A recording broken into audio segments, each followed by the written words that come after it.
ويسر لي أمري واحلل عقدة من لساني يفقهوا قولي. أما بعد فقد قال سبحانه وتعالى في محكم الكتاب المجيد: بقیت اللہ خیر لکم ان کنتم مؤمنین. بآواز بلند سے بات پڑھے محمد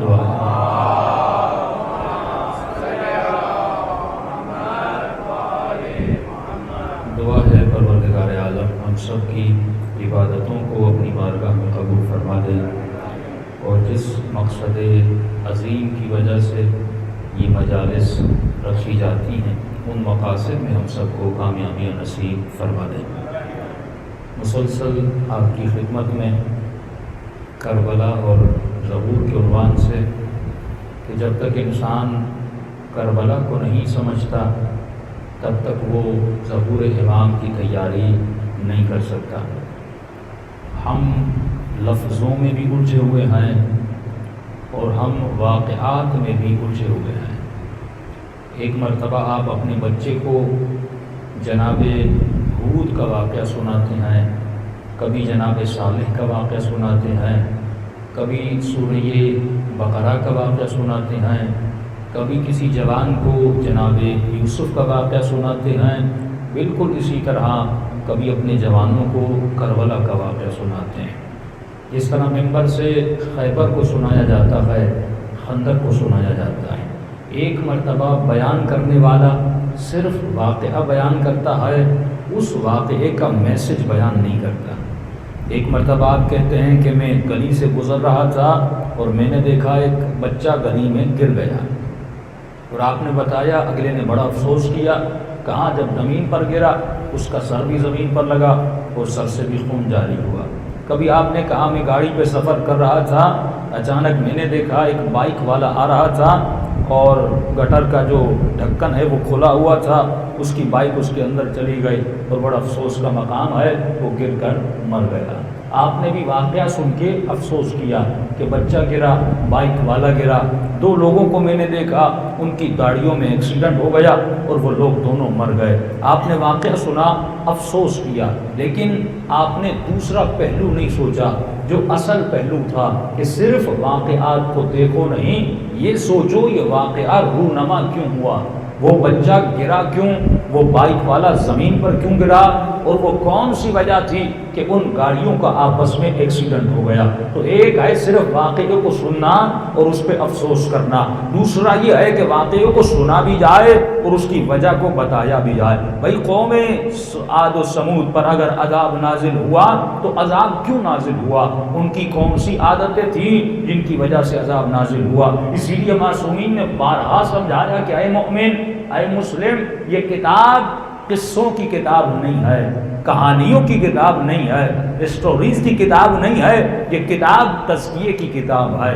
یہ کتاب تمہیں انسان بنانے کے لیے آئی ہے اور اس دنیا سے انسان بنا کر لے جانے کے لیے آئی ہے. یہ کتاب تجھے لقاء اللہ سے ملانے کے لیے آئی ہے. یہ کتاب تجھے جنت کا راستہ بتانے کے لیے آئی ہے، اور یہ کتاب تجھے جہنم سے دور کرنے کے لیے آئی ہے. لیکن اگر صرف واقعات کو پڑھو گے، کتاب تو پڑھ رہے ہو لیکن اس کے ہدف کو نہیں سمجھ رہے. بالکل اسی طرح اگر ممبر سے خیبر ہو یا خندق ہو یا کربلا کا واقعہ ہو یا کسی اہل بیت کی زندگی کو سنایا جائے، یہ واقعات تو ضرور آئے لیکن ہم اس زندگی سے کچھ سیکھ نہیں رہے. سلوات پڑھیں محمد وعلی محمد.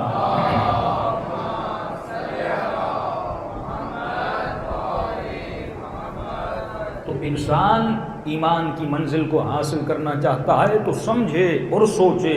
اس لیے قرآن کہتا ہے کہ مجھے صرف ذاکر پسند نہیں ہے جو دن رات تسبیح اٹھائے، مثلا علی علی کرتا رہے یا اللہ اللہ کرتا رہے یا حسین حسین کرتا رہے. یعنی یا حسین کرنا بڑا آسان ہے، یہ ذکر کرنا بڑا آسان ہے، لیکن قرآن کہتا ہے ذکر کے ساتھ فکر بھی کیا کرو.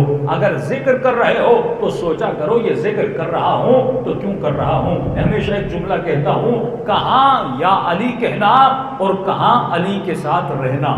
یا علی کہنا بڑا آسان ہے لیکن علی کے ساتھ رہنا بڑا مشکل ہے، یا حسین کہنا بڑا آسان ہے لیکن حسین کے ساتھ رہنا بڑا مشکل ہے، یا رسول اللہ کہنا بڑا آسان ہے، یا اللہ کہنا بڑا آسان ہے لیکن ان جیسی زندگی بسر کرنا بڑا مشکل ہے۔ یہی وہ لمحہ فکریہ ہے جس کے لیے اہل بیت اس کائنات میں آئے، مصیبتیں اپنے وجود پہ اٹھائیں لیکن ہمیں بیدار کرنا چاہتے تھے۔ یعنی یہ سوچنے کی بات ہے کہ شمر لعین امام حسین کا سر قلم کرنے والا ہے، اور اس آخری لمحے میں امام حسین ایک جملہ فرماتے ہیں، فرمایا شمر مجھے 10 منٹ دے دے، میری روح خود بخود بدن سے نکل جائے گی، اتنا خون میرے بدن سے بہ چکا ہے، اگر تو 10 منٹ کی مہلت دے حسین خود بخود دنیا سے چلے جائیں گے، لیکن یہ 10 منٹ کی بھی مہلت نہیں دیتا۔ ہمیں اس کا مزاج تو پتا ہے لیکن حسین کے مزاج کو سمجھنا بڑا مشکل ہے کہ امام حسین اسے کہہ رہے ہیں جس نے اتنے ظلم کیے ہیں، جتنے اتنے بڑے بڑے مظالم کیے ہیں، لیکن امام کو شمر کی بھی فکر ہے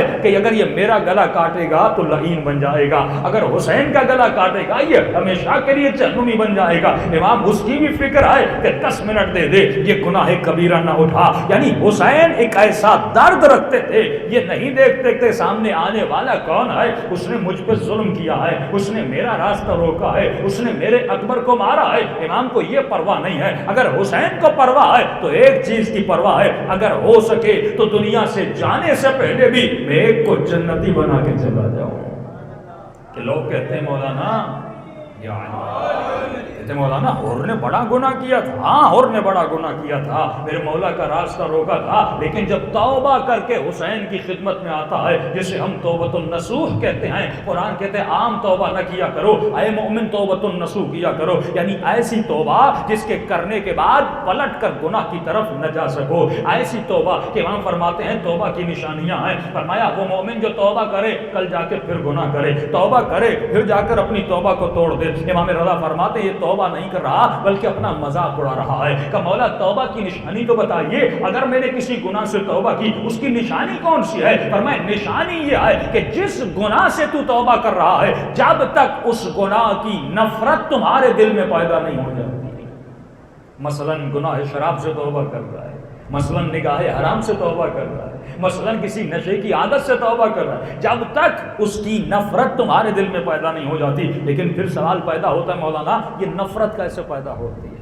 یہ ممبر سے کہنا بڑا آسان ہے گناہ نہ کرو گناہ نہ کرو، نماز پڑھو پڑھو، لیکن جب تک ہم سکھائیں گے نہیں اس کا وے، اس کا طریقہ، اس کا راستہ کہ میں کیسے معراج پر پہنچوں، میں کیسے گناہ سے بچوں، شیطان جب حملہ کرتا ہے میں اس کے حملے کو کیسے پہچانوں، یہی کام تھا اہل بیت کا کہ جب ان کے قریب کوئی آتا تھا، ان کی محفلوں میں کوئی آتا تھا تو ایسا بن جاتا تھا جیسا اہل بیت چاہتے تھے۔ اب کچھ ریپیٹ باتیں ہیں کیونکہ مجلس ریکارڈ ہو رہی ہیں، لیکن میں آپ کے لیے صرف عرض کر رہا ہوں، لیکن اشارہ کروں گا۔ دیکھیے شیطان بھی دعوت دیتا ہے، اللہ کے نمائندے بھی دعوت دیتے ہیں، شیطان کا بھی ایک نظام ہے، اللہ کا بھی ایک نظام ہے، لیکن یہ سوچیں کہ کائنات کو بنانے کا مقصد کیا تھا، یہ کائنات بنی کیوں؟ مقصد یہ تھا کہ خدا کہتا ہے وَلَقَدْ كَتَبْنَا فِي الزَّبُورِ، ہم نے زبور میں بھی یہ لکھا کہ ہم کائنات کا ورثہ بندگان صالح کو دیں گے، یعنی اللہ کا وعدہ ہے ایک دن آئے گا اس کائنات میں میرے صالح بندے حکومت کریں گے، اور امام کا لقب کیا ہے؟ یا ابا صالح المہدی، خدا کہتا ہے کہ یرثها عباد الصالحین، ہم اس کا ورثہ بندگان صالح کو دیں گے، اور آپ کے مولا کا لقب بھی کیا ہے؟ یا ابا صالح، یعنی اے ابا صالح، اور معصومین فرماتے اس نام سے پکارا کرو امام کو کہ وہ صالح امام ہے۔ اب صالح امام کی مدد بھی وہی کر سکتا ہے جو صالح ہو، متقی امام کی مدد بھی وہی کر سکتا ہے جو متقی ہو، جس میں وہی صفات پائی جاتی ہو جو امام زمانہ میں تھی۔ یعنی خدا کا وعدہ یہ ہے کہ اس زمین پر بالآخر ایک حکومت قائم ہوگی جو بندگان صالح کی ہوگی، اس حکومت کے کچھ معیار ہوں گے، لیکن یہ حکومت قائم کیسے ہوگی؟ فرمایا 6 لاکھ تعداد تھی بنی اسرائیل کی، حضرت موسیٰ بنی اسرائیل کو لے کر چلے، وہ بنی اسرائیل جنہوں نے بین الطلوعین یعنی صبح کی سورج کے نکلنے اور غروب کے ہونے تک ایک دن میں انہوں نے 60 انبیاء کے سروں کو کاٹا تھا، 60 انبیاء کے قاتل، وہ بنی اسرائیل جنہوں نے اتنی نافرمانیاں کی لیکن حضرت موسیٰ کو لے جا رہے ہیں۔ میں نے کل کی مجلس میں کہا کہ قرآن اتنا انفسائز کرتا ہے بنی اسرائیل پر، وجہ کہ 1/3 آف قرآن بنی اسرائیل کا ذکر ہے، بقرہ، قوم عاد، قوم سمود، جوان تر ذکر جو ہیں بنی اسرائیل کے، یوسف بنی اسرائیل سے، صالح بنی اسرائیل سے،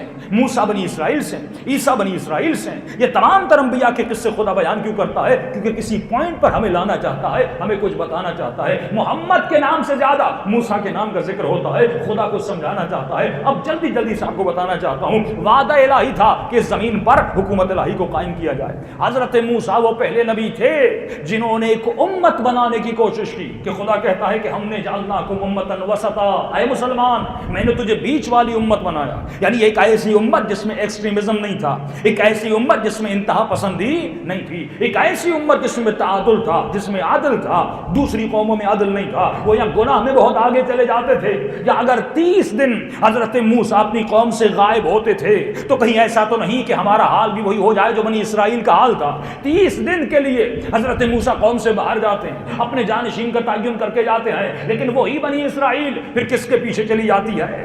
وہ سامری کے بچڑے کے پیچھے چلی جاتی ہے. یہ جاتی کیوں ہے؟ کہ نبی معجزہ دکھا رہے ہیں، وہ نبی جو عصا کو پھینکتے ہیں اژدہا میں بدل جاتی ہے، وہ نبی جو تمام تر حضرت موسیٰ کے 3-4 معجزے تھے، ید بیضا کا معجزہ دکھا، بہت سارے معجزے دکھائے، لیکن اس کے بعد بھی یہ قوم گرویدہ ہے. کس شے کی طرف؟ ایک کلچر کی طرف، ایک تہذیب کی طرف. میری 5 مجالس ہیں اسلامک سویلائزیشن میں، تقریباً 10 ہیں، ان کو سنیے تو یہ باتیں سمجھ میں آئیں گی. یعنی ایک ایسا کلچر جس کے پیچھے انسان پیچھے دوڑتا ہے، اس تہذیب کو بناتا کون ہے؟ شیطان بناتا ہے. اللہ اس سویلائزیشن کے مقابلے میں ایک نئی سویلائزیشن بنانا چاہتا تھا جس کو حکومت الہی کا نام دیا گیا، جو اپنا کلچر رکھتی ہے، جس میں اپنی عادتیں ہیں، جس میں اپنا نظام ہے، جس میں اپنا جسٹس سسٹم ہے. تو میں ہمیشہ کہتا ہوں کہ اگر پاکستان کے نظام میں اگر کوئی مومن کہے کہ میں اس نظام کے اندر جاؤں گا اور بہتری کروں گا، ہرگز وہ کر نہیں سکتا. کیونکہ جس نظام کی بنیاد ہی کفر پر ہو، جس نظام کی بنیاد ہی لبرلزم پر ہو، جس نظام کی بنیاد اور جس کی سوچ ہی قوانین دنیاوی پر ہو، وہ کبھی بھی الہی نظام کو قائم نہیں کر سکتی. یہ بالکل ایسے ہے کہ ایک راستہ جہنم کی طرف جا رہا ہے، لیکن آپ کہیں مولانا ہم جو ڈرائیور بٹھاتے ہیں وہ بڑا متقی ہے. بھائی متقی سے متقی ڈرائیور بٹھا دو، لیکن گاڑی کہاں پر جائے گی؟ اینڈ میں جہنم میں جائے گی. لیکن اگر راستہ جنت کی طرف جا رہا ہے، گنہگار سے گنہگار ڈرائیور بھی بٹھا دو، بالآخر کہاں پہنچے گا؟ جنت پہ پہنچے گا. تو اصل یہ راستہ ہے کہ ہر مومن ہر روز دعا کرتا ہے اہدنا الصراط المستقیم، اہدنا الصراط المستقیم، اے خدا مجھے صراط مستقیم دکھا، صراط مستقیم پہ چلا، صراط مستقیم پہ ثابت قدم رکھ. لیکن آج تک مومن نے یہ نہیں سوچا یہ صراط مستقیم ہے کیا. ارے گوگل میپ سے بھی تو پوچھتے ہو نا یہ راستہ کہاں جاتا ہے، کبھی اللہ سے پوچھا کرو خدا یہ راستہ کہاں جاتا ہے. یعنی کائنات کا آسان ترین اگر ایڈریس کسی نے بتایا ہے تو پروردگار عالم نے بتایا ہے، جس میں نہ رائٹ ہے، جس میں نہ لیفٹ ہے، جس میں کوئی اسکوائر نہیں ہے. جب خدا سے پوچھا گیا پروردگارا جنت کی ایڈریس کیا ہے، فرمایا اسٹریٹ جاؤ، سیدھا جاؤ، جنت پہ پہنچ جاؤ گے.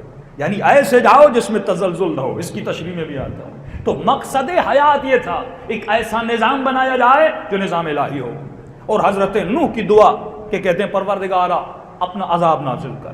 خدا کہتے ہیں نوح ایسی بد دعا نہ دے کہ خدا ایسا عذاب نازل کر اس قوم کا ایک بچہ بھی زندہ نہ رہے.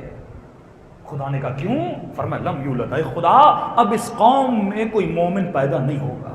جب میرے گھر میں میرا بچہ نافرمان ہے، جب میرے گھر میں میری بیوی نافرمان ہے، تو یہ اس سوسائٹی کا اثر تھا جس سوسائٹی میں بچہ معصوم جب بڑا ہوتا ہے وہ گنہگار بن جاتا ہے. اس سوسائٹی میں جب بچہ پیدا ہوتا ہے وہ یزید و شمر جیسا بن جاتا ہے. یعنی وہ سوسائٹی امام پیدا کرنا چاہتے تھے، وہ ماحول امام حسین پیدا کرنا چاہتے تھے، اور اس ماحول کی بنیاد رکھنا چاہتے تھے جس کا علم امام زمانہ بلند کریں گے. ایک ایسی سوسائٹی. پھر آپ جب ظہور میں پڑھتے کہ جب امام زمانہ کا ظہور ہوگا، اس ظہور میں کیا ہوگا؟ فرمایا اس ظہور کے حکومت میں جو بچہ پیدا ہوگا وہ بچہ مومن پیدا ہوگا. لم یولد، اس امام زمانہ کی حکومت میں کوئی زانی پیدا نہیں ہوگا، امام زمانہ کی حکومت میں کوئی حاسد پیدا نہیں ہوگا، امام زمانہ کی حکومت میں کوئی مبغض پیدا نہیں ہوگا. کیا کریں گے امام زمانہ؟ فرمایا ماحول ایسا ہوگا، سوسائٹی ایسی ہوگی جس میں جب بچہ پیدا ہوگا نیک بچہ پیدا ہوگا. تو دشمن کیا کرتا ہے؟ دشمن ایک ایسا نظام بناتا ہے، ایک ایسی سویلائزیشن کو کریٹ کرتا ہے جس میں جب جوان پیدا ہوتا ہے وہ گنہگار ہو جاتا ہے. یعنی وہ ایسے آلات اور ایسی چیزوں کو کریٹ کرتا ہے جس کے پیچھے آپ جاتے ہیں. مثلا میڈیا اس کا ذریعہ ہے، اخبارات اس کا ذریعہ ہے، چینلز اس کا ذریعہ ہے، یہ لباس جو آپ پہنتے ہیں یہ اس کا ذریعہ ہے، لینگویج اپنے نظام کو پھیلانے کے لیے اس کا ذریعہ ہے. تبھی قرآن کہتا ہے کہ ہم نے عربی زبان کو قرار دیا تاکہ تو ہدایت پائے. لیکن آج کے بچے کو انگلش تو آتی ہے لیکن عربی نہیں آتی. یہ انگلش کیوں آتی ہے؟ کیونکہ اس سسٹم افراد سے زیادہ مضبوط ہوتا ہے. اس نے ایسا سسٹم کریٹ کر دیا، آپ مجبور ہیں، یعنی آپ چاہیں نہ چاہیں آپ کو زبان سیکھنی پڑے گی، کیونکہ کتاب اس زبان میں، انجینئرنگ اس کی زبان میں، آئی ٹی اس کی زبان میں، ٹیکنالوجی اس کی زبان میں، چھوٹا سا موبائل چلانا ہے وہ اس کی زبان میں. یعنی آپ اس سسٹم میں آ کے مجبور ہو گئے. یعنی آپ چاہیں نہ چاہیں پیدا ہوتے ہی 4 سال کا بچہ موبائل چلانا سیکھ جاتا ہے، لیکن نماز اس کو نہیں آتی. نظام کفر کے سسٹم نے اس کو موبائل چلانا سکھا دیا، اس کو ٹیبلٹ چلانا سکھا دیا بغیر زحمت کے. اتنا یہ سسٹم پاورفل ہے کہ اس میں جو بچہ بیدار ہوتا ہے اور بڑا ہوتا ہے اس کی سسٹم کی چیزوں کو لرن کرتا جاتا ہے اور سیکھتا جاتا ہے اور اسی سسٹم میں چل پڑتا ہے. اسی طرح امام زمانے کا ایسا سسٹم بنائیں گے. یہ بچہ جب اس ماحول میں بڑا ہوگا تو 4 سال میں نمازی ہوگا، یہ 5 سال میں تہجد گزار ہوگا، یہ 6 سال میں حافظ قرآن ہوگا، یہ 7 سال میں طی العرض کی طاقت رکھے گا. وہ تمام تر طاقتیں جو روحانی طاقتیں اس کو امام بیدار کریں گے. تو اصل سسٹم کو بنانا تھا. یہی سسٹم آپ کو کربلا میں نظر آتا ہے. جب آپ کربلا کے میدان میں جاتے ہیں، ایک لشکر یزید کا جس میں دنیا پرس، مادہ پرس، حکومت پرس، رائے کے دانے کی عبادت کرنے والے، سکے اور درہموں پہ آل نبی کو قتل کرنے والے، دوسری طرف آپ حسین کا سسٹم دیکھتے ہیں. وہاں جاتے ہیں، بھتیجا جان قربان کرنے کے لیے تیار ہے، بیٹا جان قربان کرنے کے لیے تیار ہے. حضرت عباس کا ادب نظر آتا ہے، وہ ایثار نظر آتا ہے، وہ قربانی نظر آتی ہے. ارے 3 دن کا پیاسا سینے تک پانی کے اندر ہے. حضرت عباس کا پورا وجود پانی کے اندر تھا. یعنی 3 دن کی پیاس ہو اور بندہ سینے تک پانی کے اندر ہو اور پانی ہاتھوں کے سامنے ہو اور عباس پانی کو دیکھ کر پانی نہ پیئیں. یہ کون سا سسٹم ہے جس نے عباس کو ایسا بنا دیا؟ یہ کون سا نظام ہے جس نے جذبہ ایثار کو پیدا کیا؟ یہ کون سا نظام ہے جس میں جذبہ وفا کو پیدا کیا؟ آج کی دنیا کا سسٹم جو سیلفشنس کا تصور ہے، انسان کہتا ہے مجھے اپنا گھر بنانا ہے تاکہ 100 گھر گرتے ہیں تو گر جائیں. جس میں انسان کہتا ہے مجھے اپنی حکومت کو بچانا ہے، اگر لاکھوں حکومتوں کو گرانا ہے تو گر جائیں. جس میں انسان کہتا ہے مجھے اپنے وجود کو بچانا ہے، اگر اس وجود کو بچانے کے لیے اگر مجھے افغانستان کے لوگوں کو مارنا ہے، اگر مجھے عراق کے لوگوں کو مارنا ہے، اگر مجھے یمن کو تباہ کر دینا ہے تو میں تباہ کر دوں گا، میرا نظریہ بچ جائے. وہ دنیا جس میں سیلفشنس کا تصور ہے، لیکن اسی دنیا میں ایک حسین نظر آتا ہے جو کہتے ہیں عباس سارے مشک جو بھرے ہوئے ہیں یہ ہر کے لشکر کو پلا دو. یعنی اگر امام حسین پانی نہ پلاتے، 3 دن کے خیموں میں پانی اتنا زیادہ تھا کہ جناب عباس فرماتے جب میرے آقا نے کہا عباس جتنے مشک ہیں ان کو بھر دو. میں نے کہا آقا یہ پانی ہم سے زیادہ ہے، یہ بہت زیادہ آپ پانی اسٹور کریں، حد سے زیادہ. فرما میں مصلحت کو جانتا ہوں.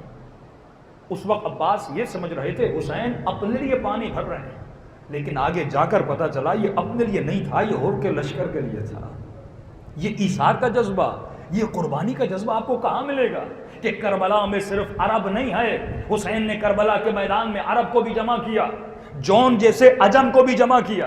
یعنی سفید رنگ والا بھی ہے، کالے رنگ والا بھی ہے. کربلا میں 6 مہینے کا بچہ بھی ہے، کربلا میں 18 سال کا جوان بھی ہے، کربلا میں 90 سال کا بوڑھا بھی ہے. اور کربلا میں صرف مسلم نہیں ہے، حسین نے وہاب قلبی کو بھی لایا. یعنی کربلا میں مسیحی بھی ہے، کربلا میں مسلم بھی ہے، کربلا میں عورت بھی ہے، کربلا میں بیوی بھی ہے، کربلا میں بھائی بھی ہے. یہ پورا ایک سوسائٹی امام حسین نے کربلا ایک سوسائٹی کا نام ہے جس میں تمام تر سوسائٹی کے افراد ملیں گے. یعنی ان افراد کا اخلاق دیکھو، ان کی رفتار دیکھو، ان کا ادب دیکھو کہ ہم فرماتے کربلا میں 3 چیزیں آپ کو نظر آتی ہیں. کربلا میں معرفت بھی نظر آتی ہے، کربلا میں اخلاق بھی نظر آتا ہے، کربلا میں احکام بھی نظر آتے ہیں. یعنی حسین نے احکام کو کربلا میں جاری کیا، اخلاق حسینی کو بھی جاری کیا، اور کربلا میں امام حسین نے شریعت کو بھی لاگو کیا. یہ 3 چیزیں آپ کو کربلا میں نظر آتی ہیں. یعنی اگر کسی مومن کو مومن بننا ہے تو ان 3 چیزوں کو اپنے وجود اور اپنی سوسائٹی میں جمع کرنا ہوگا. یہ کہنا بڑا آسان ہے کہ رضویہ سوسائٹی شیعہ سوسائٹی ہے، لیکن کیا اس سوسائٹی میں سب کا اخلاق ایک ہے؟ کیا اس سوسائٹی میں سب کا عقیدہ ایک ہے؟ کیا اس سوسائٹی میں شریعت کے قوانین پر سب ایک طرح عمل کرتے ہیں؟ یہ سوسائٹی عقیدوں میں ایک تب بنتی ہے جب مسجد میں نماز کی اذان آئے تو پوری سوسائٹی مسجد میں آ جائے. یہ سوسائٹی اخلاق میں تب ایک بنتی ہے جب اس سوسائٹی میں اگر کوئی بھوکا رات کو سو رہا ہو تو دوسرے مومن کو وہی احساس ہو جو علی بن ابی طالب کو احساس تھا کہ رات کے اندھیروں میں غذا پہنچاتے تھے. اگر اس سوسائٹی میں کوئی بیوہ ہے، اگر اس سوسائٹی میں کوئی شادی شدہ نہیں ہے، اگر اس سوسائٹی میں کسی جوان کو جاب کی ضرورت ہے، یعنی یہ سوسائٹی اگر شیعہ سوسائٹی ہے اور کربلا والی سوسائٹی ہے تو وہی درد ہونا چاہیے جو کربلا والوں کو حسین کے لیے تھا، جو امام حسین کو سعید کے لیے تھا، جو امام حسین کو شمر کے لیے تھا. ارے وہ تو دشمن تھا لیکن اتنا احساس ہے کہ 10 منٹ صبر کر، حسین کا گلا تو ویسے کٹ جائے گا. تو یہ وعدہ الہی تھا، یہ اللہ کا وعدہ تھا کہ ایک ایسی حکومت کو بنایا جائے جس حکومت میں بچہ بڑا ہو تو علی والا ہو، جس حکومت میں خاتون بڑی ہو تو وہ خاتون تہذیب اسلام میں چلنے والی خاتون ہو. تو اس وعدے کی تکمیل سب سے پہلے کس نے پوری کی؟ حضرت موسیٰ. لیکن موسیٰ کو بھی وقت نہ ملا کہ حکومت الہی کو قائم کرے. کتنا تنگ کیا بنی اسرائیل نے. جب آپ قرآن پڑھیں گے، میں بارہا ممبر سے کہتا ہوں، یہ پڑھنے کی کتاب ہے، رکھنے کی کتاب نہیں ہے، چومنے کی کتاب نہیں ہے، گلوں کی برسات کی کتاب نہیں ہے. جس طرح گھر میں دوسری ڈائجسٹ کو پڑھتے ہو، یہ کتاب بھی پڑھا کرو، اس میں بھی اللہ نے کچھ آپ کے لیے لکھا ہے، آپ کے لیے ہدایت میں لکھا ہے. وہ امام حسین جو آخری رات ایک مہلت مانگتے ہیں، بعض جا کر کہہ دو حسین کو آخری رات عبادت کرنی ہے. مولا کیا کرنی ہے؟ کہ قرآن پڑھنا ہے، مجھے نماز پڑھنی ہے. کیا مولا آپ نے کبھی قرآن نہیں پڑھا؟ یہ حسین احکام سکھا رہے ہیں کہ دیکھو حسینی کون ہوتا ہے، اس کی زندگی میں قرآن کی امپورٹنس کیا ہوتی ہے، اس کی زندگی میں نماز کی امپورٹنٹ کیا ہوتی ہے، اس کی زندگی میں اخلاق کی امپورٹنٹ کیا ہوتی ہے، اس کی زندگی میں ادب کی امپورٹنٹ کیا ہوتی ہے. یعنی اگر ادب کو جسم دیا جائے تو عباس بن جائے، اگر صبر کو جسم دیا جائے تو حسین ابن علی بن جائے، اگر سخاوت کو جسم دیا جائے تو حسن ابن علی بن جائے، اگر عبادت کو جسم دیا جائے تو زین العابدین بن جائے. یہ صفات معصومین کی کیوں؟ جعفر الصادق، امام موسیٰ الکاظم، امام علی الرضا. یہ رضا رضا کہنا آسان ہے لیکن وہ رضا اپنے وجود میں پیدا کرنا بڑا مشکل ہے. امام کاظم کا نام لینا بڑا آسان ہے لیکن والکاظمین الغیظ، یہ کظم الغیظ اپنے وجود میں پیدا کرنا بڑا مشکل ہے. زین العابدین کہنا بڑا آسان ہے لیکن عابدوں کی زینت بننا بڑا مشکل ہے. حسین ابن علی کو صابر کہنا بڑا آسان ہے لیکن حسین جیسا صابر بننا بڑا مشکل ہے. جب آپ چیزوں کو محدود کر دیں گے، یعنی کربلا کو واقعے تک محدود کر دیا. ہم نے یہ نہیں سوچا قیام عاشورہ، لفظ قیام استعمال ہوتا ہے، یعنی ایک ایسی جنبش، ایک ایسی ریولیشن جو امام حسین نے پیدا کی. اس مومن کو کہاں تک جانا تھا؟ ظہور تک جانا تھا. آپ سوچئے اگر کربلا نہ ہوتی دنیا میں شیعہ کتنے ہوتے؟ اس دن، جس دن کربلا ہوئی یعنی عاشورہ کے دن، اس وقت کتنے شیعہ تھے؟ علماء فرماتے شاید 200 جو امام حسین کو امام بھی مانتے ہوں اور اس کی پیروی بھی کرتے ہو، شاید 200 شیعہ ہوں اس زمانے میں. لیکن جیسے امام حسین کا زمانہ گزرتا ہے، میں عرض کر چکا پچھلی مجالس میں کہ امام سجاد نے 20,000 غلام خریدے، ان غلاموں کو آزاد کیا. وہی غلام چھٹے امام کے شاگرد بنے، شیعہ بڑھتے گئے. وہ امام جو بلاتے تھے کوئی آتا نہیں تھا.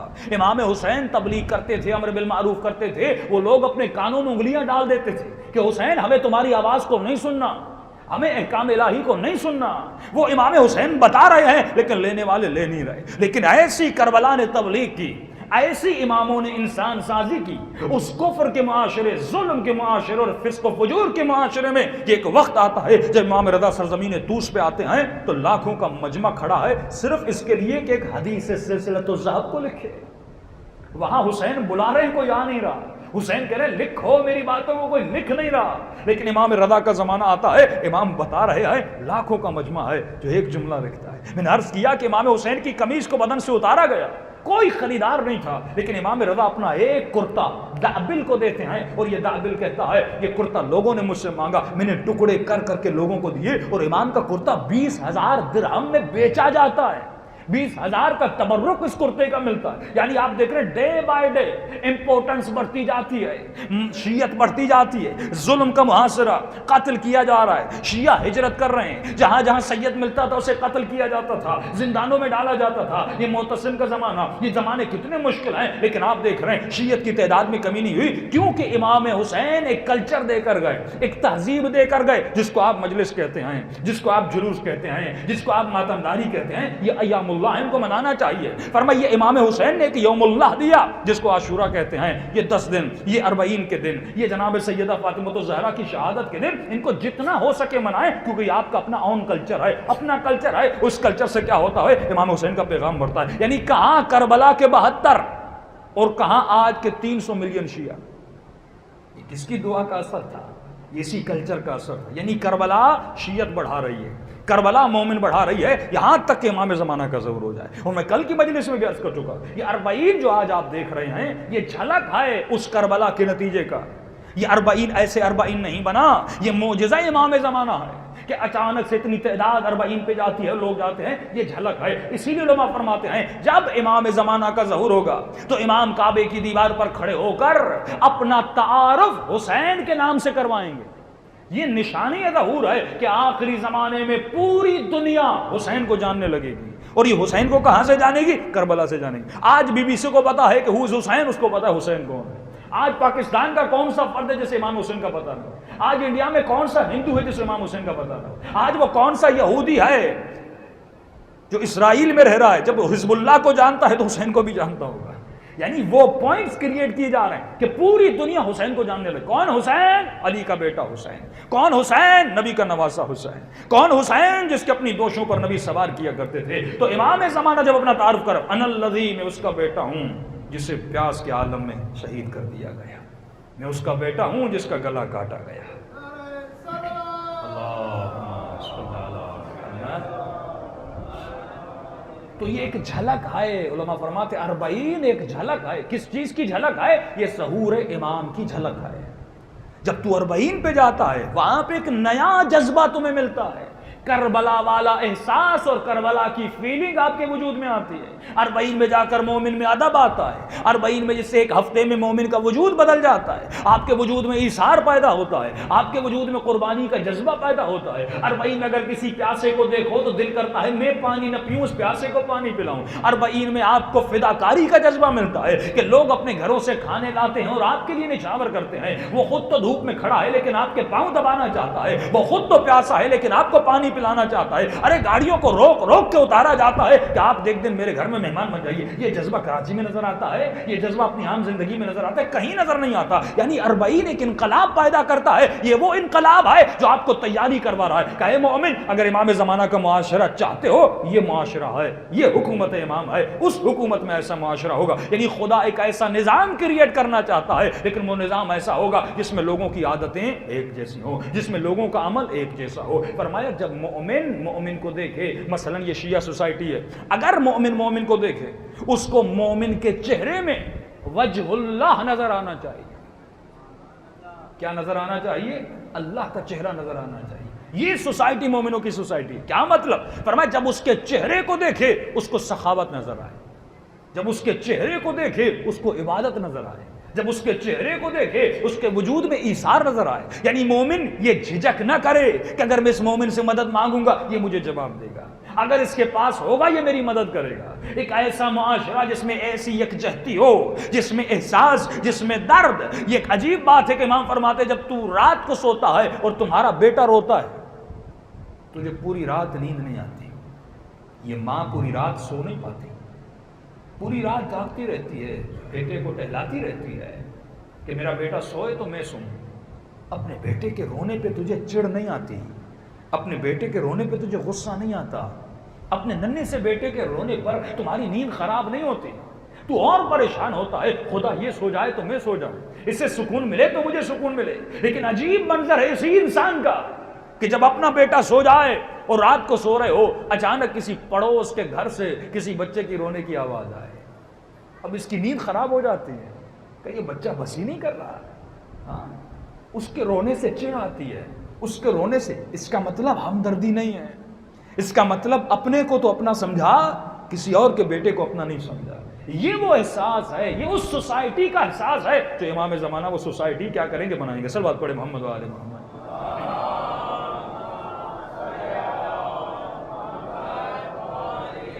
اب خلاصتاً آپ کو بتا دوں، نظام کفر ہمیں آج تک یہ بتایا گیا کہ کافر کون ہے؟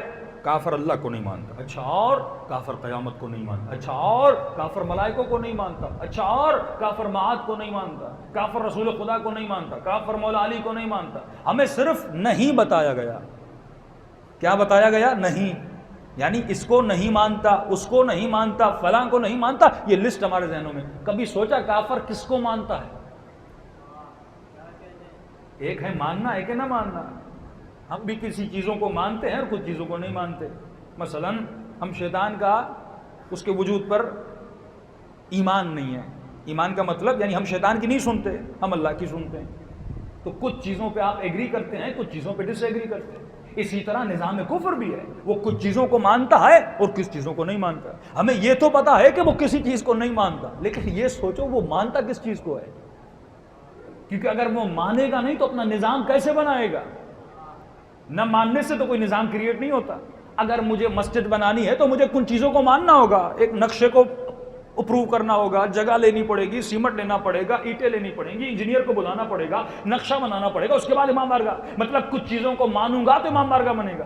تو کافر بھی کچھ چیزوں کو مانتا ہے. فرمایا وہ کس چیز کو مانتا ہے؟ فرمایا دو نظام ہیں, کربلا میں تجھے دو نظام نظر آئیں گے. یہ نہیں کہ یزید کے پاس عقل نہیں تھی, یہ نہیں کہ شمر کے پاس عقل نہیں تھی, یہ نہیں کہ ابن سعد کے پاس عقل نہیں تھی, اور یہ نہیں کہ حسین کے پاس عقل نہیں. دونوں کے پاس عقول تھی, لیکن ایک فرق تھا, وہ بھی اپنے نظام کو کریٹ کرتا ہے, حسین بھی اپنے نظام کو کریٹ کرتے ہیں, لیکن ایک فرق ہے, اس کے نظام میں بھی لوگ جاب پہ جاتے ہیں, اس کے نظام میں بھی لوگ جاب پر جاتے ہیں. یہ نہیں کہ حسین والے کماتے نہیں تھے اور یزید والے کماتے تھے, یہ نہیں کہ حسین والوں کو پیسہ پسند نہیں تھا اور یزید والوں کو پیسہ پسند تھا, یہ نہیں کہ حسین والوں کو بچوں سے محبت نہیں تھی اور یزید والوں کو محبت تھی, یہ نہیں کہ حسین والے گھر نہیں بناتے تھے, سواریاں نہیں لیتے تھے, روٹیاں نہیں پکاتے تھے. ارے وہ بھی سب چیزیں کرتے تھے جو یزیدی کرتے تھے, یعنی وہ بھی اسباب حیات کے پیچھے جاتے تھے, یہ بھی اسباب حیات کے پیچھے جاتے تھے. لیکن ایک چیز ہے, امام فرماتے ان کی عقلیں ایک چیز پر ٹکی ہوئی ہیں, اور حسین ابن علی ابن ابی طالب کو ماننے والے کی عقول ایک طرف ہے. فرمایا یہ دو نظام ہیں, ان دو نظاموں کی رسیہ, مثلا ایک تسبیح ہے, اس تسبیح کے اندر دانے ہیں, یہ دانے تب تک ٹک نہیں سکتے جب تک یہ رسی نہ ہو. اس رسی کو باندھا جاتا ہے اور گرہ سے دیا جاتا ہے تاکہ یہ دانے بنے رہیں. یعنی جب رسی ہوگی تو دانوں میں نظم آئے گا, تب جا کے یہ دانے بنیں گے. تو نظام کفر بھی اپنا ایک نظم بناتا ہے اور اس نظم میں اس کی ایک رسی ہوتی ہے. نظام الہی امام زمانہ کا نظام بھی ایک نظم بناتا ہے اور اس کی بھی ایک رسی اور دھاگا ہوتا ہے. اب تمہیں یہ سوچنا ہے کہ نظام کفر کا دھاگا کیا ہے اور نظام الہی کا دھاگا کیا ہے, اور انبیاء کیا کرتے تھے جب رسول خدا آئے, وہ نظام کفر, وہ مکے کا نظام, جب موسیٰ آئے وہ مصر کا نظام, جناب یوسف آئے وہ مصر کا نظام, جناب ابراہیم آئے وہ نمرود اور قانون اور فرعون کے نظام کو امام نے کیا کیا, انبیاء نے کیا کیا, یہ آتے ہی کیا کرتے تھے, اس رسی کو کاٹ لیتے تھے. جب آپ نے اس نظام کے دھاگے کو کاٹ لیا تو تسبیح کے دانے کیا ہو جائیں گے, گر جائیں گے. اکثر لوگ کہتے ہیں امام زمانہ آ کر کریں گے کیا, یہ نظام جس چیز پر ٹکا ہوا ہے اس کی رسی کو ہی کاٹ دیں گے. اور دوسری طرف شیطان بھی یہی کرتا ہے, وہ جب نظام الہی کے اندر آتا ہے وہ رسی کو کاٹتا ہے. وہی کام جو ایران میں کر رہا ہے, 20-22 چینلز ایران میں کام کر رہے ہیں تاکہ یہ نظام پنپ نہ پائے, تاکہ یہ نظام بڑا نہ ہو. ابھی تو درخت لگا, اس نے پھل دینا ہی شروع نہیں کیا, وہ پہلے سے کیا کرتا ہے, اس کی جڑ کاٹتا ہے. اب نظام کفر کی رسی کس چیز پہ چلتی ہے؟ فرمایا معاش پر. کس پر؟ معاش. یہ لفظ یاد کر دیجئے, معاش پر, جس کو اگر انگلش میں بتاؤں تو نظام کفر کی رسی بزنس پہ چلتی ہے. سورہ جمعہ, وَإِذَا رَأَوْا تِجَارَةً أَوْ لَهْوًا انفضوا إِلَيْكَ وَتَرَكُوكَ قَائِمًا. اے میرے رسول, یہ لفظ قائمن یعنی اے حبیب تو قائم ہے, تو کھڑا ہے, لیکن جب یہ لوگ وَإِذَا رَأَوْا التِّجَارَةَ, جب یہ دیکھتے ہیں کس کو, بزنس کو, او لہون, اور لہو لعب کو دیکھتے ہیں, ترکوکا, یہ تجھے چھوڑ دیتے ہیں. یعنی نظام کفر اگر لوگوں کو اٹریکٹ کرتا ہے تو کس سے کرتا ہے, بزنس سے. اگر وہ لوگوں کو کھینچتا ہے تو کس سے, لہو لعب سے. وہ تجھے یہ بھی سکھائے گا تجھے بزنس کیسے کرنا ہے, وہ تجھے یہ بھی بتائے گا تجھے پیسہ کیسے کمانا ہے, اور اس کے بعد تجھے یہ بھی بتائے گا تجھے اس پیسے کو خرچ کہاں کرنا ہے.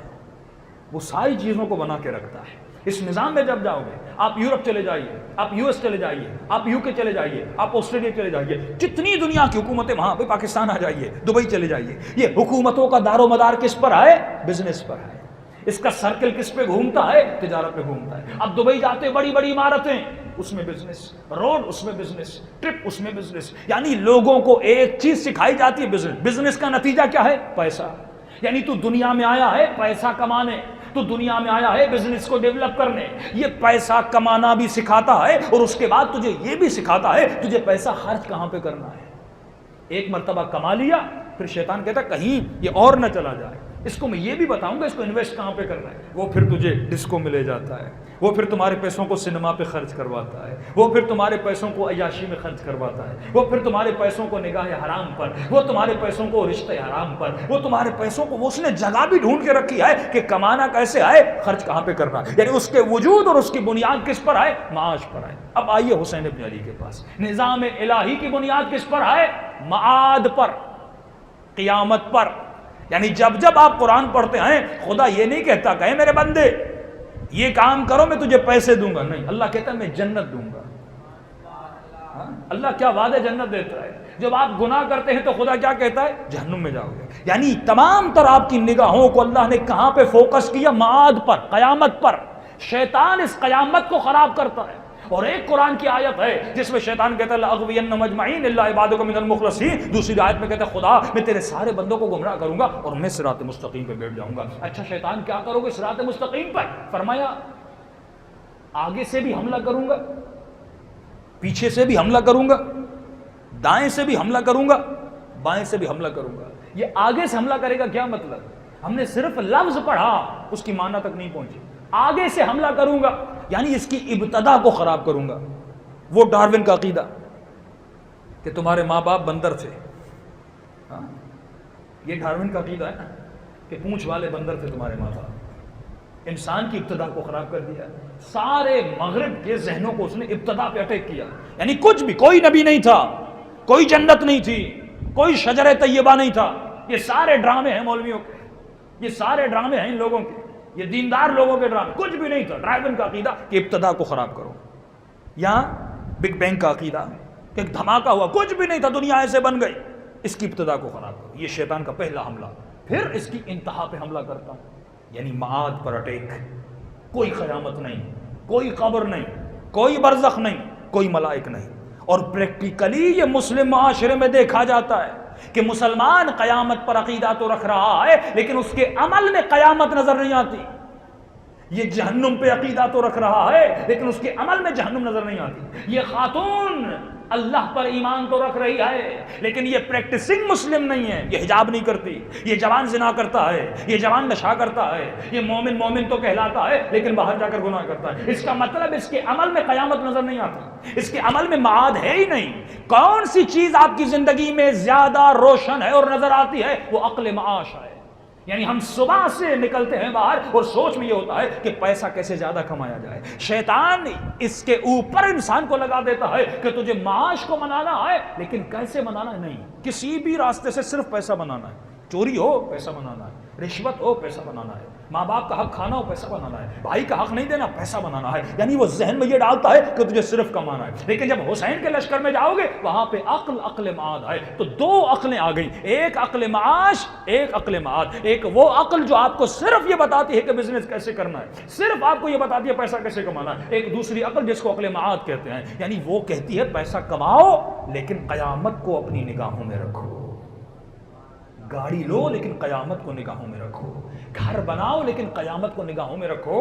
لیکن شیطان دوسری چیز جو معصوم فرماتے ہیں اس کے وجود میں پیدا کرتا ہے, فرمایا اس کو پتا ہے کہ یہ کائنات فنا والی ہے.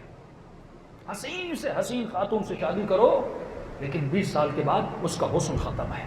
بہترین سے بہترین گاڑی لو لیکن چند ہی سالوں میں وہ ماڈل پرانا ہو جاتا ہے. مہنگی سے مہنگی موبائل لو آئی فون کی, جب نیا ماڈل آتا ہے اس کی ویلیو ختم ہو جاتی ہے. تو شیطان کو بھی پتا ہے کہ میرے نظام میں اگر میں اس کو مٹیریلس چیزوں کے پیچھے لگاؤں, یعنی صبح سے شام اس کی ہم و غم یہی ہے, بڑا گھر, اچھا صوفہ سیٹ, اچھی موبائل, اچھی گاڑی, اچھی ڈریسنگ, یعنی مٹیریلس چیزوں پہ اس نے آپ کے ذہن کو انوالو کیا. اور انوالو کیوں کیا ہے؟ تاکہ اس کو ایسا نہ ہو کہیں 5 منٹ کی مہلت مل جائے اور یہ ہور بن جائے, کہیں فکر کرنے کا ٹائم نہ ملے. وہ صبح سے شام تک اتنا آپ کو بزی کر لیتا ہے کہ رات کو آنے کے بعد اتنی تھکاوٹ ہوتی ہے یہ سو جاتا ہے. اسے سمجھ نہیں آتی کہ میں پیدا کس لیے ہوا, میں کس چیز کے پیچھے دوڑ رہا ہوں اور کس چیز کے پیچھے دوڑنا تھا. کل میں کہہ چکا کہ زجن لکم, یہ چیزوں کو اتنا مزین کرتا ہے, اتنا حسین بناتا ہے کہ آپ اس کے پیچھے جاتے ہیں اور بیدار کب ہوتے ہیں؟ جب موت کے بستر پہ آ جاتے ہیں. پھر پتا چلتا ہے میں 60 سال کسی غلط راستے پہ چل رہا تھا, میں 60 سال غلط خواہش کے پیچھے چل رہا تھا. میں نے دیکھے ایسے مومنین یورپ میں مختلف جگہوں پر کہ مولانا کیا سوچ کر آئے تھے، لیکن آج پچھتا رہے ہیں۔ وہ غربت اچھی تھی، وہ مڈل کلاس میں رہنا اچھا تھا، لیکن بچے تو سالم رہتے ہیں، نسلیں تو میری بچتی، ہماری نسلیں تباہ و برباد ہو گئی۔ یعنی ایک غلط خواب، ایک غلط خواہش جس کے پیچھے شیطان لگاتا ہے انسان، یعنی غلط ہدف۔ اس لیے معصوم فرماتے قدم اٹھا کر دیکھا کرو کہیں قدم غلط راستے پر تو نہیں جا رہے۔ اور جب بھی زرق و برق والی چیزوں کو دیکھو، چمکتی ہوئی چیزوں کو دیکھو جو تمہیں اپنی طرف کھینچ رہی ہیں، یہ سوچا کرو کہ واقعی یہ چیز صحیح بھی ہے کہ غلط ہے، اس میں شریعت ہے کہ نہیں ہے، اس میں اخلاق ہے کہ نہیں ہے، سوچا کرو اللہ نے اجازت دی کہ نہیں دی۔ فرمایا اب شیطان کو بھی پتا ہے جس شے کی طرف میں اس کو کھینچ رہا ہوں اس شے میں فنا ہے، مال میں فنا، حسن میں فنا، موبائل میں فنا، گاڑی میں فنا، یعنی یہ چیز ختم ہو جائے گی۔ تو کہیں کرتا کیا ہے؟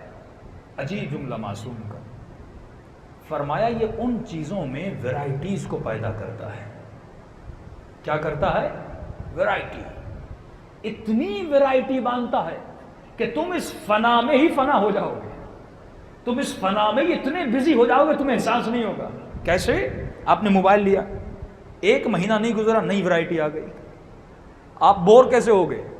وہ آپ کو نئی چیز دے گا، پھر آپ اس میں مگن ہو گئے، پھر نئی چیز، پھر آپ اس میں مگن ہو گئے، پھر نیا موبائل۔ آپ نے گاڑی لی، اب آپ نے کہا بھائی 6 مہینے ہو گئے میں اس گاڑی سے بور ہو گیا، پھر وہ نئی ایسیسریز، پھر وہ نئے فنکشن بنائے گا، پھر آپ نئی گاڑی میں لگ جاؤ گے۔ سیدھا سادہ آدمی تھا، اچھے اچھے کپڑے پہنتا تھا، کتنی ویرائٹی اس نے پیدا کر دی۔ بڑا نظام کفر اساس ہے جب مومن اس کو سمجھے نا۔ ہاں، لمبے کپڑے پہنتا تھا، کپڑوں کو چھوٹا کر دیا، پھر مومن کو پینٹ شرٹ پہ لا دیا، اب چلو پینٹ شرٹ بھی سیدھی سادھی پہنتا تھا، اب اس کو بھی پھاڑنا شروع کر دیا، پھر یہ پھٹی ہوئی جینس پہننا شروع ہو گیا۔ سوچ نہیں رہا کہ میں کیوں پہن رہا ہوں، میں کس کو فالو کر رہا ہوں۔ ہاں، عقل اس کی زائل کر دیتا ہے۔ یہ نظام اتنا اس کو اپنا فالوور بناتا ہے، آپ کو کھینچتا نہیں ہے، اس میں اٹریکشن اتنی ہے کہ آپ خود بخود اس کی طرف کھینچتے ہوئے جاتے ہیں۔ اب جوان پھٹی ہوئی پینٹ پہن رہا ہے لیکن سمجھ نہیں رہا میں کیوں پہن رہا ہوں، اس کا فلسفہ کیا ہے؟ کہ مولانا فیشن، یہ کس حدیث میں نام ہے، یہ کس قرآن کا ورڈ ہے کہ جو آپ یوز کر رہے ہو؟ یعنی ہم فیشن کے گرویدہ ہیں، شریعت کے نہیں، اخلاق کے نہیں، کربلا کے نہیں، فیشن کے۔ نوح خان نوحہ پڑھ رہا ہے لیکن اپنے نوحے میں نظام کفر کے فیشن کو بڑھاوا دے رہا ہے۔ اس میں یہ سوچ نہیں ہے کہ تو ایک خود نظام کریٹ کرنے آیا ہے۔ اگر امام زمانہ کے ظہور تک پہنچنا ہے تجھے اپنا نظام کریٹ کرنا ہے، تجھے اپنا کلچر کریٹ کرنا ہے، تجھے اپنی زبان کو امپروو کرنا ہے، تجھے اپنے کلچر کو امپروو کرنا ہے، وہ کلچر جو اسلامی ہے، وہ کلچر جو نظام الہی کا کلچر ہے۔ لیکن ہم کس کو فالو کرتے ہیں؟ کیونکہ وہ واقعاً طاقتور ہے۔ ہم نے ابھی تک اپنا نظام بنایا نہیں۔ ایک حکومت ایران میں بنی، وہ بھی لوگوں سے ہضم نہیں ہوتی۔ بھائی حکومت بنے گی تو نظام بنے گا، حکومت بنے گی تو اپنا اکنومیکل سسٹم ہوگا، حکومت بنے گی تو اپنی فوجی سسٹم ہوگا، حکومت بنے گی تو آپ کے اپنی انٹیلیجنس ہوگی۔ انڈیا کے مسلمانوں کا کیا حال ہے آپ خود دیکھ رہے ہیں۔ پاکستان میں پھر بھی مسلم عزت سے تو رہ رہے ہیں نا۔ آپ کو بکرے کھانے پہ مارا تو نہیں جاتا، بھینس بھائی کے کھانے پہ مارا تو نہیں جاتا۔ کیوں؟ کیونکہ آپ کا اپنا نظام ہے۔ اب فرسودہ ہے لیکن پھر بھی اپنا ہے نا۔ وہاں پہ مسلمان کو ہندو بڑے آسانی سے مار سکتا ہے، لیکن یہاں پر آپ کی اپنی فوج ہے، اگر کوئی دشمن اٹیک کرنا چاہے آپ حفاظت۔ یعنی جب نظام اپنا ہوتا ہے اس کے پھر بھی کچھ نہ کچھ فائدے ہوتے ہیں، کچھ نہ کچھ آپ کا کلچر بچا رہتا ہے۔ دشمن کا اٹیک، ون ولیج کا تصور کیا ہے؟ ہم کائنات کے گاؤں بنانا چاہتے ہیں، ایک زبان ایک کلچر۔ اتنا بڑا چائنا، لیکن چلے جائیے آج ان کا اپنا کلچر رہا ہی نہیں ہے۔ سارے چائنیز کا کلچر تباہ و برباد ہو گیا، رشیا کا کلچر تباہ و برباد ہو گیا، ترکی کا کلچر تباہ و برباد ہو گیا، ایران میں بھی انہوں نے ان کے لباس کا کلچر تباہ و برباد کر دیا۔ یہ پھر بھی آپ کی نعمت ہے کہ آپ کے لباس کا کلچر بچا ہوا ہے، آپ کی لینگویج کا ایران میں پھر بھی زبان پہ بڑی محنت کی گئی ہے۔ تو اس طرح لوگوں کے کلچر کو وہ نظام کیا کرتا ہے؟ تباہ کرتا ہے۔ اب عام سا مومن ہے، پھٹے ہوئے کپڑے پہنتا ہے۔ معصوم فرماتے جو بھی کام کرو اس کے پیچھے ریزن ہونا چاہیے، دلیل ہونی چاہیے۔ مولانا انگوٹھی کیوں پہنی ہے؟ جواب ہونا چاہیے۔ امامہ کیوں پہنا ہے؟ جواب ہونا چاہیے۔ داڑھی کیوں رکھی؟ جواب ہونا چاہیے۔ اگر تمہارے اپنے پاس خود کو بھی کس کو سیٹسفائی کر رہے ہو؟ لوگوں کو کہ مولانا ماڈرن دکھوں گا، پڑھا لکھا دکھوں گا۔ دنیا کی نگاہ اور ہے، حسین ابن علی کی نگاہ اور ہے۔ اگر یزید کی نگاہ سے چلو گے تو حسین ہار گئے، لیکن سیدہ زینب کی نگاہ سے دیکھو گے تو حسین جیت گئے۔ تمہیں ان کی نگاہوں میں بڑا ہونا اور اپنے بچوں کو بڑا کرنا ہے۔ اگر میرے گھر میں کوئی جوان داخل ہو، اسے کیا یاد آتا ہے؟ ہم اپنے گھر کو کن چیزوں سے مزین کرتے ہیں؟ ہمیں یہ تو فکر ہے کہ 6 مہینے پہ صوفہ سیٹ بدلنا ہے، بیڈ بدلنا ہے اور یہ چیزیں کرنی ہے، لیکن سوال یہ اگر میں تیرے گھر میں آؤں تو مجھے فیلنگ آنی چاہیے میں کسی شیعہ کے گھر میں ہوں، مجھے احساس ہونا چاہیے میں کسی علی والے کے گھر میں ہوں۔ جب بچہ اس گھر میں بڑا ہو تو یہ بچہ ڈیفرنٹ ہو جو کسی سنی کے گھر میں بڑا ہوتا ہے، جو کسی مسیحی کے گھر میں بڑا ہوتا ہے۔ اگر میرے گھر کا نظام ایسا نہیں ہوگا، اس گھر میں کبھی علی اکبر نہیں بنے گا، اس گھر میں کبھی بھی ننھی سی سکینہ نہیں بنے گی، کیونکہ اخلاق اور کردار ایسا ہو کہ یہ سمپل سے جو مصیبت جناب سکینہ پڑھتے ہیں تو ایک مصیبت میں ملتا ہے کہ جناب سکینہ نے عصر عاشور پہ مصلی بچھایا تھا اپنے بابا کے انتظار میں۔ یہ سوال پیدا ہوا کہ بی بی نے مصلی کیسے بچھایا، وہ بھی کربلا میں؟ تو جب تاریخ کو ہم نے دیکھا، فرمایا حسین ابن علی کی عادت تھی کہ واجب نماز مسجد میں پڑھتے تھے لیکن مستحبات گھر میں پڑھتے تھے، اور کس کے ساتھ پڑھتے تھے؟ اپنی سکینہ کے ساتھ پڑھتے تھے، اپنے بچوں کے ساتھ پڑھتے تھے مصلی پہ۔ یہ تربیت امام حسین نے گھر میں دی۔ بھائی کیوں حسین کے گھر میں قاسم، حسین ابن علی کے گھر میں اکبر، امام حسین کے گھر میں عباس؟ یہ کردار کیا خود بخود بن گئے؟ نہیں، ماحول ایسا تھا، سوسائٹی ایسی تھی کہ امام حسین نے یہ چیزیں کریٹ کی، تو آپ کو یہ چیزیں بنانی پڑیں گی۔ تہذیب الاسلام ایک کتاب ہے، اس کو پڑھیے، اتنا آپ کا دین مدقق، اتنا آپ کا دین دقیق کہ جس میں خدا یہ بھی کہتا ہے کہ جب واش روم جاتے ہو تو سیدھا پاؤں رکھو یا الٹا پاؤں رکھو، جس میں یہ بھی ہے کہ رات کو بستر پر سونا ہے تو سیدھے ہاتھ پہ یا الٹے ہاتھ پہ، جس میں یہ بھی ہے کہ بچہ ابھی پیدا نہیں ہوا، نطفہ ماں کے پیٹ میں ٹھہرنے والا ہے، تمہیں کون سی دعا پڑھنی ہے؟ ابھی تم نے شادی نہیں کی، تمہیں کس خاتون کا انتخاب کرنا ہے؟ جب اس سوچ یہ ہو کہ مجھے واقعا ظہور امام کی تیاری کرنی ہے تو ابھی سے نہیں، شادی سے پہلے وہ خاتون انتخاب کرو۔ امام علی کی زندگی میں خیبر و خندق تو سنا، لیکن حضرت عباس کی یہ واقعہ کتنی بار آپ نے سنا جب عقیل کو بھیجا کہ عقیل ایسی خاتون کا قبیلے کو دیکھنا، اس کی غیرت کو دیکھنا، ان کے خواتین کی نجابت کو دیکھنا، جب ایسے قبیلے میں ایسی بیٹی پیدا ہوگی پھر اسی عورت اور اس خاتون کے پیٹ سے جناب عباس پیدا ہوگا۔ لیکن ہم کن چیزوں کو دیکھتے ہیں جب رشتے لینے جاتے ہیں؟ ہم جب بیٹیوں کی شادیاں کرواتے ہیں تو کن چیزوں کو مد نظر رکھتے ہیں؟ واللہ ہم چیزوں کو مد نظر نہیں رکھتے کہ رسول خدا کی بڑے سخت جملے ہیں، فرمایا جس نے بیٹی کی شادی اس سے کروائی کہ مال کو دیکھ کر، جاہ کو دیکھ کر، مقام کو دیکھ کر بیٹی کی شادی کروائی، پیسے والا ہے، مالدار ہے، فلاں ہے، فلاں ہے، فلاں ہے، لیکن اس کے اخلاق کو نہیں دیکھا، اس کی تقویٰ کو نہیں دیکھا، اس کی کفریت اور اس کی ذہنیت اور مینٹلٹی کو نہیں دیکھا۔ اگر اس نے مال کو صرف دنیا یعنی عقل معاش، صرف معاش کو دیکھ کر اس نے قدم اٹھایا اور بیٹی کی شادی کی، فرمایا شادی تو کر دے گا لیکن انعام اعمال میں لکھا جائے گا اس نے بیٹی کی شادی نہیں کروائی بلکہ اپنی بیٹی کا قتل کیا۔ قتل روح، قتل کردار۔ ہم جانتے ہیں ایسے لوگوں کو، نیک خواتین، لیکن مال کی وجہ سے باپ نے شادی کروائی، بھائی نے شادی کروائی، وہ خواتین اجزار و قطار ہوتی، مولانا میرے بیٹوں کی تربیت خراب ہو گئی، یہ بیٹے حسینی نہیں بن سکتے جب اس گھر میں پیدا ہوتے ہیں۔ تو ہمارے وجود میں ذہنیت کیا ہے؟ ذہنیت یہ ہے کہ ہم صرف معاش کا سوچتے ہیں، معاد کا نہیں سوچتے۔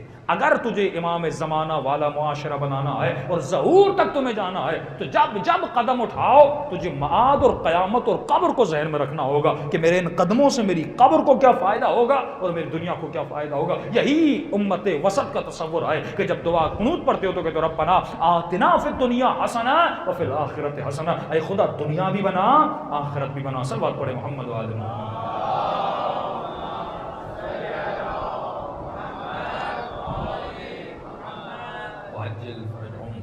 تو ذہنیت جب ایسی ہو تو ایسے خوبصورت معاشرے کریٹ ہوتے ہیں۔ تو ظہور اور کربلا کو اگر محدود کر دیں گے تو صرف آپ گریے تک محدود رہیں گے، لیکن اگر اس سینوریو کو بڑا کریں گے کہ امام حسین ایک بڑی سوچ لے کر کربلا گئے اور واقعاً کچھ ایسے لوگ آئیں جو مولا کے ظہور کی تیاری میں بھی ہیں اور اپنے کردار کے